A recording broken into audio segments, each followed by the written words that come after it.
दाऊद इब्राहिम जिंदा है या मर गया है? देखिए, दाऊद इब्राहिम जिंदा है मुझे लगता है, लेकिन मसूद अजहर मुझे नहीं लगता कि पूरी तरीके से जिंदा है। ये बड़ी खबर मैं आपको दे रहा हूँ। तो दाऊद के घर मैंने पाकिस्तान में रिपोर्टर भेजा और उसने वीडियो बनाया पूरे उसका, और हमने इमीडिएटली उस चैनल पे चला दिया और कि भाई दाऊद के घर सबसे पहले बाहर से हम पहुंचे। ISI ने शाम को उसको उठा दिया। ये क्यों है कि इजराइल हमारा सच्चा दोस्त है, जबकि हम इजराइल के खिलाफ स्टैंड भी ले लेते हैं, इजराइल के खिलाफ बयान दे देते हैं, हम पैलेस्टाइन से भी उतने अच्छे रिश्ते रहे, हिस्ट्री भी हमारी पैलेस्टाइन की तरफ इशारा करती है। ये इजराइल के लोग भी मुझे पूछते हैं, बहुत लोगों ने मुझे पूछा कि यार हमें समझ नहीं आता ये इंडिया के लोग इतना सोशल मीडिया पे हर जगह सपोर्ट क्यों करते हैं। तो मैंने लगता है इसमें दो चीजें हैं। इजराइल क्या बलूचिस्तान में कोई ऑपरेशन चला रहा है? देखिए, इसका तो दो ही लोग आपको बता सकते हैं, या तो मोसाद या अननोन गनमैन।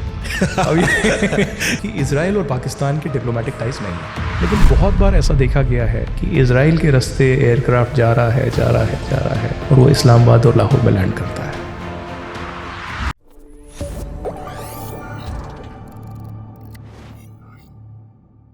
दाऊद इब्राहिम जिंदा है या मर गया है? देखिए, दाऊद इब्राहिम जिंदा है मुझे लगता है, लेकिन मसूद अजहर मुझे नहीं लगता कि पूरी तरीके से जिंदा है। ये बड़ी खबर मैं आपको दे रहा हूँ। 2020 के बाद से गायब है। देखिए, मैं बहुत सालों से मसूद अजहर को बहुत केयरफुली ऑब्जर्व कर रहा हूँ, क्योंकि मसूद अजहर अपने आप को जर्नलिस्ट कहता है, पत्रकार, और वो हर हफ्ते एक कॉलम लिखता था। अल कलाम वीकली करके उनका एक मैगजीन आता था, और उनका एक स्पोक्स पर्सन है सैफुल्ला। तो वो 6-7 मिनट का ऑडियो बनाता था जो मसूद अजहर आर्टिकल लिखता था। वो बंद हो गया पिछले कई साल। तो ये जो हमने हमला किया था, 14 परिवार के लोग मारे गए थे, 14 करोड़ शहबाज शरीफ ने दिए थे, उससे पहले ही मसूद अजहर का कोई ठिकाना नहीं है। अभी मसूद अजहर का जो है भाई मारा क्या गया, मतलब उसकी डेथ हुई, हार्ट अटैक हुआ, जो भी हुआ बावलपुर में, उसका जो है क्रिमेशन हुआ, वहाँ पर भी मसूद अजहर नहीं था। तो पहले मसूद अजहर है कहाँ? ये मैं सवाल पूछ रहा हूँ, मुझे नहीं पता, मैं मतलब वहाँ पर पाकिस्तान में मौजूद नहीं हूँ, होता तो आपको बताता। लेकिन आपने दाऊद पे सवाल पूछा, तो दाऊद पे मैं आपको ये बताना चाहूँगा कि हमारी जो इन्वेस्टिगेशन रही या हमारा जो रिसर्च रहा, उसमें पता चला कि दाऊद जो हैं ऑब्वियसली फिल्म इंडस्ट्री में टच में थे। फिल्म इंडस्ट्री के लोगों के कई वीडियो हैं जिसमें बताया गया है कि वो उनसे मिलते थे। आई थिंक डोंगरी में या कहीं पे मुंबई में उनका रहना सहना था। फिर वो दुबई में रहे, दुबई के रास्ते पाकिस्तान गए। तो पाकिस्तान में वाइट हाउस करके है सऊदी मॉस्क के आसपास, क्लिफ्टन कराची में, वहाँ पर इनका एक मकान है। House number 37 street 30 phase 5 defence housing authority Karachi, यहाँ पर इनका मकान है।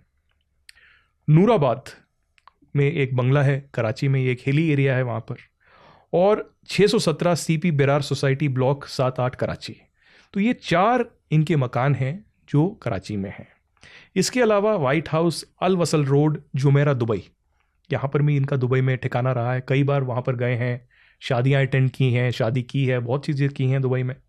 तो मेरा ये मानना है, या जितना मैंने सुना है, मैं आपको बताऊं कि 2023 में कोई घटना घटती है और उसके बाद उनको एक मेडिकली बहुत ज़्यादा प्रॉब्लम हो जाती है और वो ऑलमोस्ट बेड रिडन हो जाते हैं, और तब से वो अंदर ही रहे हैं। और इससे पहले क्या हुआ जो मैं आपको बताऊं, 2017-18 की घटना होगी। मैं एक टीवी चैनल में काम करता था, हमारा पाकिस्तान में रिपोर्टर था जिसको मैंने हायर किया था। तो दाऊद के घर मैंने पाकिस्तान में रिपोर्टर भेजा कराची में, आई थिंक वो क्लिफ्टन या DHA ही था, और वहाँ पर उसने भी, वो एक यंग रिपोर्टर था, और उसने वीडियो बनाया पूरे उसका, और हमने इमीडिएटली उस चैनल पे चला दिया। और क्या ज़बरदस्त चला कि भाई दाऊद के घर सबसे पहले बाहर से हम पहुँचे। ISI ने शाम को उसको उठा दिया, और ISI ने उठाया, 24 घंटे तक उसकी जो है खातिरदारी की, और बोला कि मुझे पता है तो अकेला रहता है यहाँ कराची में, और तेरी माँ कहाँ रहती है ये भी पता है, तो तुझे ज़िंदा रहना है तो खबरदार। उसके बाद बेचारा वो नौकरी छोड़ दिया और गायब हो गया। तो ये कहानी है दाऊद की, और मुझे लगता है कि बहुत ऐसी अटकलें भी लगी कि उनका कुछ पता नहीं कुछ हुआ था, फिर गैंग्रीन हो गया टांग में, फिर वो बेड रिडन हो गए। और मेरे को एक ये भी वाकया याद है, एक चैनल था, उसके एक रिपोर्टर ने कहीं से नंबर मिला होगा उनको, तो फ़ोन किया क्लिफ्टन में, कोई महिला ने, आई थिंक उनकी वाइफ थी, बेटी थी, कौन था, उसने फ़ोन उठाया और पूछा कि अरे दाऊद भाई हैं? तो उन्होंने बोला हाँ, और उसके बाद कुछ पूछा तो उन्होंने फ़ोन काट दिया। तो ये उनको बस एविडेंस रहा कि दाऊद भाई हैं, और दाऊद भाई अभी भी जिंदा है। लेकिन वो स्थिति नहीं है मुझे लगता है जो उस वक्त थी। उस वक्त एक अलग ऑरा था, और जिस तरीके से कराची के गैंग्स की हम बात करते हैं, रहमान डकैत से लेकर अरशद पप्पू एट्सेट्रा, वैसे ही बम्बई में गैंग्स थे अलग अलग, जो उनका अलग ही रोल था। फिर बम्बई की पुलिस ने, हम दाऊद को मार क्यों नहीं पाए?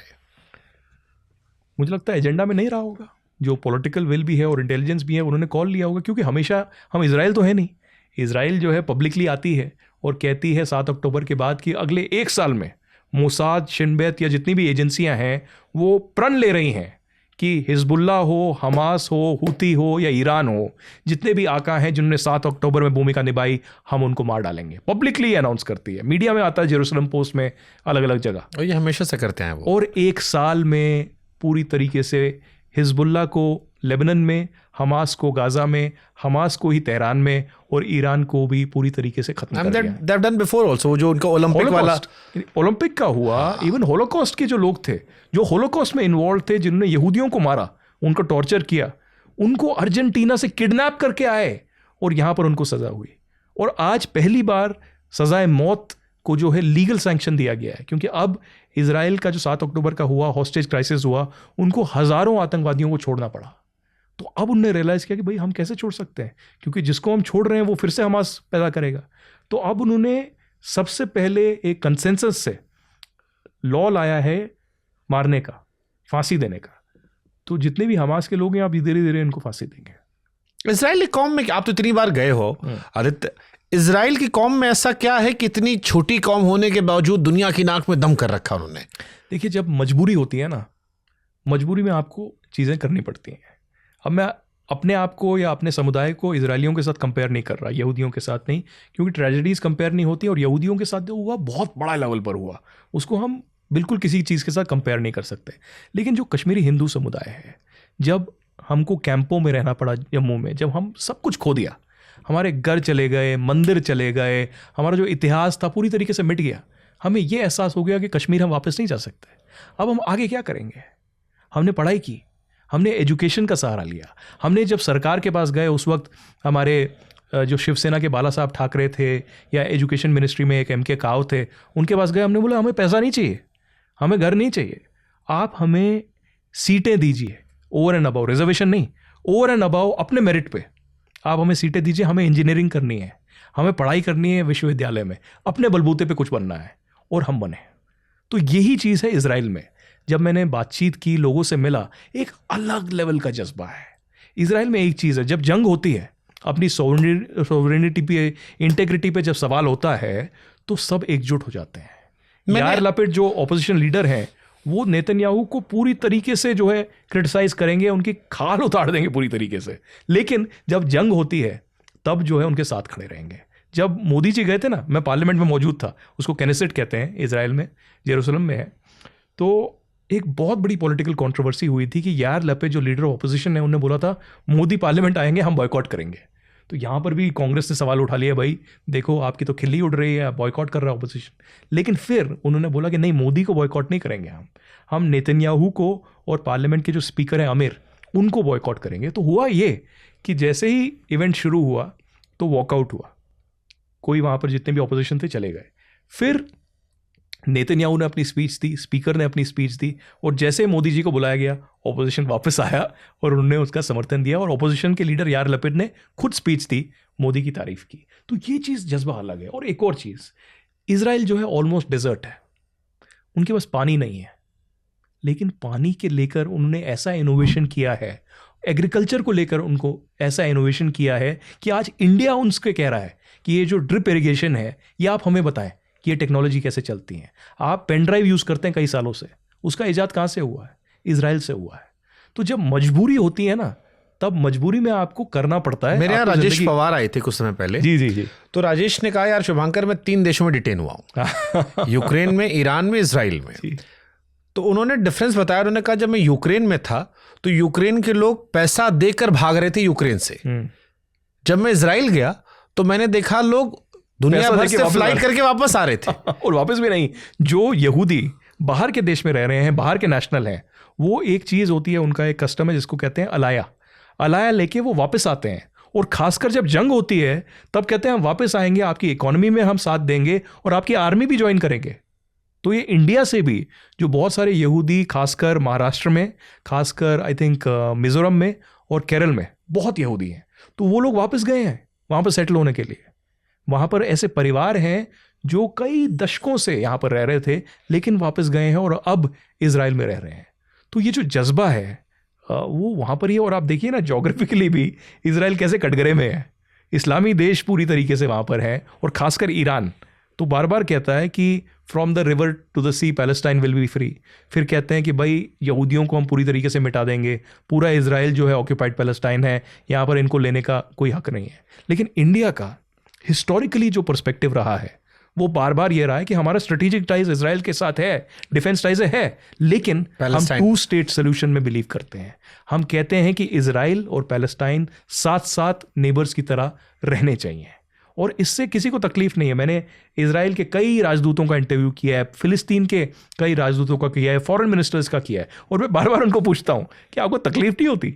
इंडिया ये बार बार कहता है 2 स्टेट सोल्यूशन, आप तो कहते हैं नहीं फिलिस्तीन कुछ है ही नहीं, फिलिस्तीन कहता है इजराइल कुछ है नहीं। बोला नहीं, हम इंडिया का समझते हैं पक्ष, लेकिन हम इंडिया के साथ अच्छे जो है रिश्ते रखना। ये तो गोविंदा वाली फिल्म का हो गया कि हाथ इधर है लेकिन दिल आपकी तरफ है। बिल्कुल। लेकिन आप देखिए ना, जब हमला भी हुआ 7 अक्टूबर का, उसके बाद इजराइल ने हमला जो है पूरी तरीके से गाजा में किया। पहला ऐसा देश कौन था जिसने 7 अक्टूबर कंडम किया आतंकवादी हमला? इंडिया।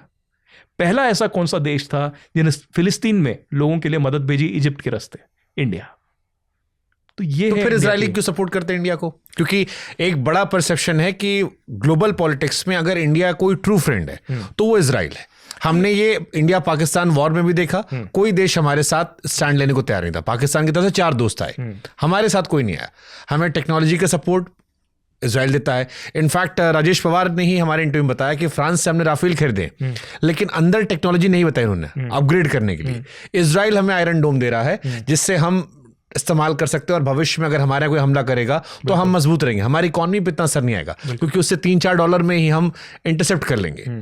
तो ये क्यों है कि इजराइल हमारा सच्चा दोस्त है, जबकि हम इजराइल के खिलाफ स्टैंड भी ले लेते हैं, इजराइल के खिलाफ बयान दे देते हैं, हम पैलेस्टाइन से भी उतने अच्छे रिश्ते रहे हैं, हिस्ट्री भी हमारी पैलेस्टाइन की तरफ इशारा करती है। देखिए शुभांकर, आप ये देखिए इजराइल की सिचुएशन क्या है ज्योग्राफिकली और पॉलिटिकली, और इंडिया की सिचुएशन क्या है ज्योग्राफिकली और पॉलिटिकली।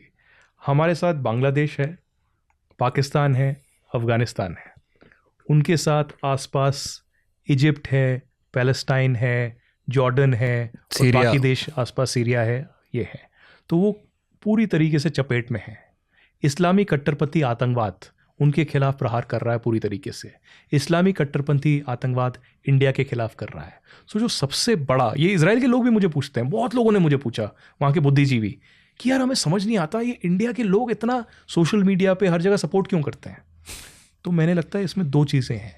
एक है सर्वाइवल इंस्टिंक्ट। इजरायलियों का जो सर्वाइवल इंस्टिंक्ट है ज़बरदस्त है।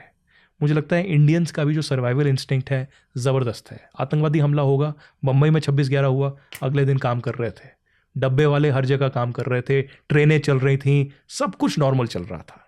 दूसरा, ये जो आतंकवादी हमला होता है, जिस पर बीतती है वही समझ पाता है कि क्या हो रहा है। 26/11 में भी इजरायली यहूदियों को मारा गया खबाड हाउस में। साजिद मीर, मेजर इकबाल, लखवी वहां से फोन पे कह रहे थे ये काफिर है, इनको मारो। तो जो विक्टिम हैं टेररिज्म के, वो ही समझ सकते हैं। तो मुझे लगता है इंडिया और इजराइल का सबसे बड़ा कनेक्शन ये है कि इस्लामिस्ट टेररिज्म दोनों ने भुगता है और दोनों इसके खिलाफ जो है एकजुट काम करना चाहते हैं। लेकिन खासियत तो ये है कि जितनी भी मेजर चीज़ें इनके बीच में होती हैं पब्लिकली अनाउंस नहीं करते। मैं आपको कह रहा हूं बार बार, बहुत चीज़ें ऐसी चल रही हैं, कोई बड़ी बात नहीं है कि आयरन डोम ऑलरेडी हो यहाँ पर। इजराइल क्या बलूचिस्तान में कोई ऑपरेशन चला रहा है? मेरे पास एक थ्योरी आई थी कि ईरान और पाकिस्तान दोनों को परेशान करने के लिए इजराइल ने बलूचिस्तान में खूब पैसा दिया है और आफ्टर ईरान उनका अगला टारगेट पाकिस्तान है, क्योंकि वो जानते हैं मुस्लिम वर्ल्ड में न्यूक्लियर पावर पाकिस्तान के पास है जो देर सवेर परेशान करेगा उनको। तो उस लॉन्गर प्रोसीजर का जो हिस्सा है वो बलूचिस्तान के जरिए टैकल करना चाहते हैं। देखिए इसका तो 2 ही लोग आपको बता सकते हैं, या तो मोसाद या अननोन गनमैन। अब वही लोग बता सकते हैं क्या है। ये थ्योरी हो सकती है। देखिए मैं एक चीज आपको बता सकूं, क्योंकि आपकी फिल्म में तो पूरा बलूच है, आपने बलूचों पे अच्छी खासी रिसर्च की होगी। आपके बलूच तो काफी हथियार पा रहे थे, यहूदी भी हैं। हाँ एक सीन में यहूदी भी है। हाँ, और लेकिन मैं आपको बताऊं कि इजराइल और पाकिस्तान के डिप्लोमेटिक टाइज नहीं है ना। लेकिन बहुत बार ऐसा देखा गया है कि इजराइल के रास्ते एयरक्राफ्ट जा रहा है और वो इस्लामाबाद और लाहौर में लैंड करता है। कई बार ऐसा देखा गया कि पाकिस्तान से कुछ लोग हैं वो दुबई के रास्ते, यूएई के रास्ते इजराइल गए। कई ऐसे लोग, तो पिक्चर में भी देखा हमने। लोग हैं। ऐसा हो रहा है। वो पिक्चर में वो जो आपने ये लगाया था शहबाज शरीफ का। अब ओवर्टली और कोवर्टली क्या चीज़ें हो रही हैं ये मैं आपको नहीं कह सकता, लेकिन एक चीज़ तो तय है कि इजराइल की पाकिस्तान को लेकर जो नीति है वो बहुत बदली है, और ये मैंने देखा है। आज से करीबन 10-12 साल पहले एक इजराइल के राजदूत दिल्ली में थे, मैं उनका इंटरव्यू कर रहा था, और मैंने पाकिस्तान पे एक सवाल पूछा टेररिज्म को लेकर। वो नाराज़ हो गए, वो खड़े हो गए और ऑलमोस्ट वॉकआउट कर दिया। तो मैंने बोला क्या हुआ? बोला नहीं मुझे पाकिस्तान पे बात नहीं करनी। आप पाकिस्तान पे क्यों पूछ रहे हैं, इंडिया इजराइल पे पूछिए। वो एकदम नाराज़ हो गए। और आज रूबिन अज़ार है जो इजराइल के राजदूत यहाँ हैं। तो अचानक मैं इंटरव्यू कर रहा था, मैं गाज़ा पे कर रहा था, ईरान पे कर रहा था, मेरा पाकिस्तान पे कोई इंटेंशन नहीं था। तो मैंने अचानक पूछा एक पाकिस्तान पे आखिरी सवाल, और मेरे को ये ज्ञात नहीं था कि वो ऐसा जवाब देंगे। तो मैंने बोला देखिए इंटरनेशनल स्टेबलाइजेशन फोर्स बन रही है गाज़ा के लिए, ट्रंप ने एक बोर्ड ऑफ पीस भी बनाया है और उसमें पाकिस्तान को न्योता दिया है कि पाकिस्तान के आसिम मुनीर गाज़ा में अपनी फ़ौज भेजें। आपका क्या मानना है? तो इजराइल के राजदूत ने बोला हम बिल्कुल ये अलाउ नहीं करेंगे कि पाकिस्तान की आर्मी गाज़ा आए, बिल्कुल ऐसा नहीं होगा। तो मैं 2 मिनट के लिए हक्का बक्का रह गया कि इजराइल, हमारी चलो मानसिकता है कि वो आतंकवाद के खिलाफ रहेगा, पाकिस्तान के खिलाफ रहेगा, लेकिन पब्लिकली वो पाकिस्तान पे कभी कमेंट नहीं करता। आप देख लीजिए पिछले 15 साल, 20 साल, 30 साल। तो पहली बार रूबिन अज़ार ने मेरे इंटरव्यू में बोला कि हम बिल्कुल ये एक्सेप्ट नहीं करेंगे। और फिर बातचीत भी हुई है, इंटरनली बहुत चीज़ें शेयर होती हैं। मुझे लगता है कि मोसाद जो है या वहाँ की जो इंटेलिजेंस है इंडिया के साथ शेयर करती होगी चीज़ें पाकिस्तान के बारे में। आप देखिए ना, जब से 7 अक्टूबर का हमला हुआ 2023 में, एक चीज़ आपने नोटिस की होगी कि हमास के लोग बार बार पाकिस्तान जा रहे हैं, बार बार वहाँ पर हमले हो रहे हैं इंडिया में, लेकिन हमास के लोग जो हैं वहाँ पर जा रहे हैं सिर्फ कराची, लाहौर, इस्लामाबाद और खैबर पख्तूनख्वा नहीं, वो POK भी जा रहे हैं। इनफैक्ट मैं आपको बताऊं, पहलगाम की घटना जब घटी उसके करीबन 1 या 2 महीने पहले हमास के लोग POK में थे, लश्कर और जैश के साथ पब्लिक इवेंट किया, इसके पोस्टर हैं, इसके वीडियो हैं, और साथ में बोला कि हम जिहाद लड़ेंगे। ये क्या कहलाता है कि कुछ तो कोलैबोरेशन है आपके पास, वो कोई रेलेवेंस जो है इंटरनेशनल टेरर ग्रुप्स आपस में कर रहे हैं। और एक इजराइल के एक बहुत बड़े सिक्योरिटी के अधिकारी हैं, वो दिल्ली दौरे पे आए थे डोवाल साहब से मिलने के लिए, वो मुझे डिनर पे मिले और मेरी बातचीत हुई। और ये मुझे लगता है फरवरी या मार्च की घटना है 2025 की। और उनने मुझे बोला कि आदित्य बी वेरी केयरफुल। तो मैंने क्या हुआ? बोला no, India needs to be very careful, India को बहुत सावधान रहना पड़ेगा। तो मैंने क्या? बोला आने वाले हफ्तों में कुछ बड़ा होने वाला है। तो मैंने क्या होने वाला है? बोला मुझे नहीं पता, बट कुछ तो होने वाला है। 1 महीना हुआ और पहलगाम की घटना हुई और ऑपरेशन सिंदूर हुआ, और उसके बाद अगस्त के महीने में मैं यरूशलेम गया। मुझे नेतन्याहू ने बुलाया एक मीटिंग के लिए, मेरे साथ 10 और भारतीय पत्रकार थे। मैंने नेतन्याहू से पूछा कि क्या इजरायली हथियार ऑपरेशन सिंदूर में इस्तेमाल हुए थे?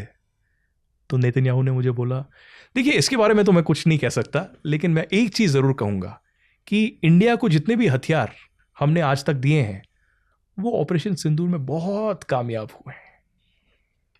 तो ये है इंडिया और इजराइल की कहानी।